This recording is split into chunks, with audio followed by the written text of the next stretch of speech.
কে দিল পিরিতের বেড়া লিচুর বাগানে কমলার বাগানে সৈগ কে দিল পিরিতের বেড়া লিচুর বাগানে। এ ভাইছে ভাইছে কি অবস্থা আমাদের ভালো আছো ইউটিউব ব্রাদার? চ্যানেলটা সাবস্ক্রাইব ভাই, করে আপনি তো পুরো বেল চেঞ্জ হয়ে আইকনটি গেছেন, কেমনে বাজিয়ে কি? আমাদের আগে তো পাশে খেত কামের কাজ থাকো। করতেন। আরে ভাই অতীত নিয়ে টান দেও কেন ভাইয়া? তুমি একটা চাকরির কথা বলছিলা, চাকরি করবে নাকি? সেনাবাহিনীতে ঢুকাই দিই তোমারে, উচ্চতা তো ভালোই আছে তোমার। ভাই আমি যে উষা আমার তো পুলিশে নেয় না, সেনামিতে ঢুয়ে দিবেন কেমনে কি ভাই? আরে সমস্যা নাই, সেনাবাহিনী আমার কাছে ছোট ভাই।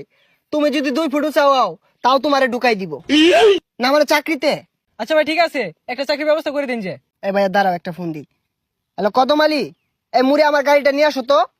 কি কোন ভাই, এই সিভার ওটা এত বড় গাড়ি ঢুকাইতেছেন দুঃখ। আমাদের ইউটিউব আরে সমস্যা চ্যানেলটা নাই, সাবস্ক্রাইব আসলে করে দেখতে পারবে। বেল আইকনটি বাজিয়ে আমাদের পাশে থাকো। কেমনে সম্ভব এগুলো ভাই? এই যে ভাই আপনার গাড়ি। ভাই এই গাড়ি চালাতে পারবেন? আরে 12 মাস তো এগুলাই চালাই। এই সরো।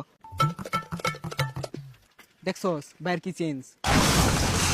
এ ভাই ভাই ভাই, এ ভাই ভাই ভাই ভাই ভাই উঠেন ভাই। না সমস্যা নাই, ঢাকা শহর রেস করি তো এখানে ফাঁকার উঠপায়া গাড়িটা একটু পাকার দিকে চলে গিয়েছিল। তোমরা কাজ করো, গাড়িটা গ্যারেজে পাঠাই দাও, সমস্যা নাই।